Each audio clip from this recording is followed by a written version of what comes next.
Hello friends, అందరు ఎలా ఉన్నారు? దేవుని నామంలో మీ అందరికీ శుభములు తెలుపుతున్నాను. గత 18 రోజులుగా రోజు నేను మీ ఇంటికి వస్తున్నాను.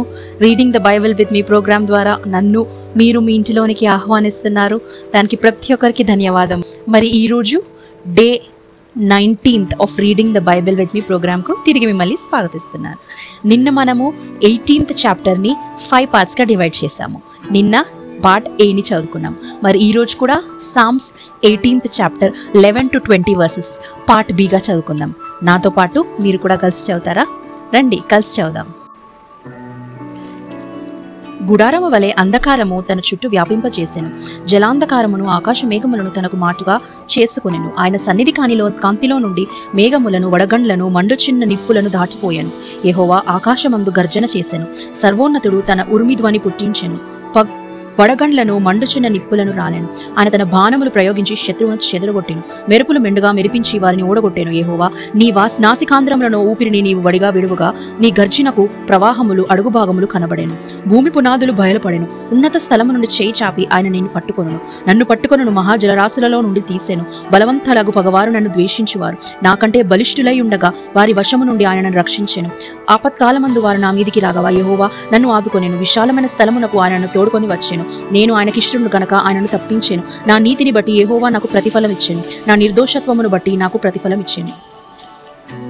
ఈ చాప్టర్లో మనం చూసినట్టయితే దావీదు ఏ రీతిగా ఈ చాప్టర్లో ఉన్న 11 to 20 వర్సెస్ దావీదు ఏం చెప్తున్నాడు, దేవుడు ఏ రీతిగా ఎంత గొప్పగా ఆయనను రక్షించి ఉన్నాడు, ఆయన కష్టంలో ఉన్నప్పుడు ఎంత గొప్పగా ఆయన రక్షించి ఉన్నాడు అని దావీదు ఈ 11 to 20 వర్సెస్లో చెప్తున్నాడు. ఒకవేళ మనం 11 to 15 వర్సెస్ చూసుకున్నట్టయితే దావీదు ఏం చెప్తున్నాడు అంటే, దేవుడు కెరూబుపై ఎక్కి వస్తాడు, చీకటి మేఘాలు మెరుపులు మంటల మధ్య తన శక్తిని తన న్యాయాన్ని చూపిస్తాడు.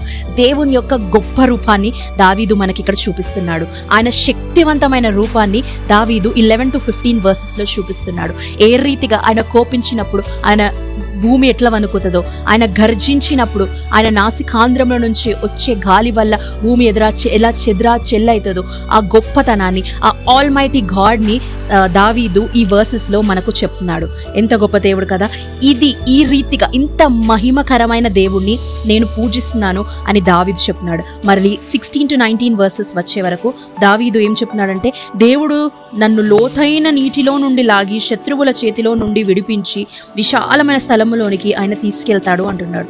ఎప్పుడైతే దావీదు కష్టంలో ఉన్నాడో దావీదు ఒక్కటే నమ్ముతున్నాడు, ఎంత లోతైన కష్టమైనప్పటికీ ఆ దేవుడు నన్ను బయటికి తీస్తాడు, ఎంతమంది శత్రువులు నా ఎంట వచ్చినని వాళ్ళ నుండి అందరి నుంచి నన్ను విడిపిస్తాడు, విశాలమైన స్థలంలోకి దేవుడు నన్ను నడిపిస్తున్నాడు. చివరిగా 20th వర్స్లో దావీదు ఏం చెప్తున్నాడంటే, యెహోవా నా నీతిని బట్టి నాకు న్యాయం తీరుస్తాడు అని చెప్తున్నాడు. కాబట్టి ఈ వచనాలలో మనం ఏం చదువుకుంటున్నాం, మనం ఏం నేర్చుకుంటున్నాం? ఆయన శక్తి గల, ఆయన మహిమ గల స్వరూపంని చూస్తున్నాం. ఆయన నిజమైన దేవుడు అని దావీదు నమ్ముచున్నాడు. కెరూబుల మీద ఎక్కి వస్తాడంట. నేను ఆయనకు ముర్ర పెట్టగా కెరూబుల మీద ఎక్కి వస్తాడంట దేవుడు. మెరుపులు మంటలు అవన్నీ దాటి వస్తాడంట. అది ఒక పవర్ఫుల్ ఇమేజ్ ఆఫ్ గాడ్ని దావీదు కనపరుస్తున్నాడు. ఆ తర్వాత నువ్వు ఏ సమస్యలైనా ఉన్నప్పటికీ, అది ఎంత లోతైనా ఉన్నప్పటికీ, ఇంకా అయిపోయింది, అది నా వల్ల కాదు, ఈ లోకంలో ఎవ్వరి వల్ల కాదు అని నువ్వు అనుకుంటున్నావేమో. కానీ ఈ చాప్టర్లో ఈ వర్సెస్లో ఉన్న దేవునికి మరొకసారి జ్ఞాపకం చేస్తున్నాడు. ఎంత లోతైన కష్టంలో నువ్వు ఉన్నప్పటికీ బయటికి తీసే సామర్థ్యం గల దేవుడు నేను ఒక్కడినే, నా వైపు తిరుగుతావా అని నిన్ను ప్రశ్నిస్తున్నాడు దేవుడు.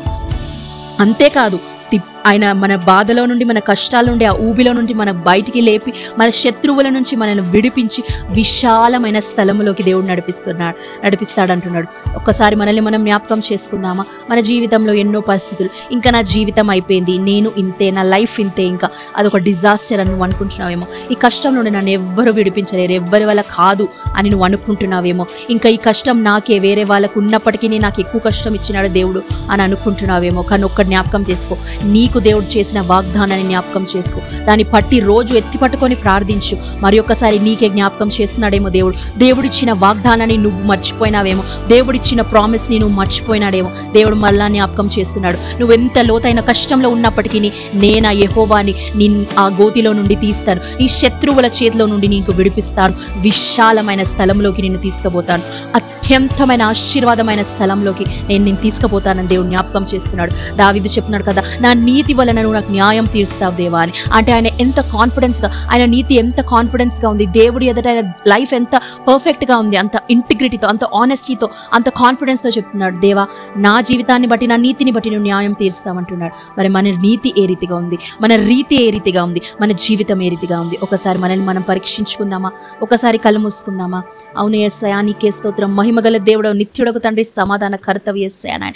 అగ్ని జ్వాలల వంటి కనులు గల యేసు రాజా నాయన, కెరూబుల మధ్యలో నాయన నీ సింహాసనం ఉంది యేసయ్యా నాయన. దేవా మా కొరకు నాయన అక్కడ నుండి నువ్వు చూస్తున్నావు నాయన, అనుదినం అనుక్షణం మమ్మల్ని చూస్తున్నావు యేసయ్యా. అవును తండ్రి నాయన, మా కష్టం ఎంత లోతైనప్పటికీ యేసయ్యా నువ్వు మాతో ఉన్నావు నాయన, దీన్ని బయటికి తీసే సామర్థ్యం నువ్వు మాత్రమే ఉంది అని యేసయ్యా మరి ఒకసారి జ్ఞాపకం చేసినావు తండ్రి. విశాలమైన స్థలంలో నడిపిస్తావని జ్ఞాపకం చేసినావు, నీకే స్తోత్రం నాయన.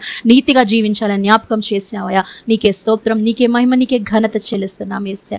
ఈ కొద్దిపాటి సమయం ఇచ్చినందుకు నీకే స్తోత్రం చెల్లిస్తున్నావయ్యా. కేవలం నీ నామం హెచ్చింపబడాలని కోరుకుంటూ నజరేయుడైన యేసు నామములో ప్రార్థించి వేడుకుంటున్నాం స్వామి, ఆమేన్.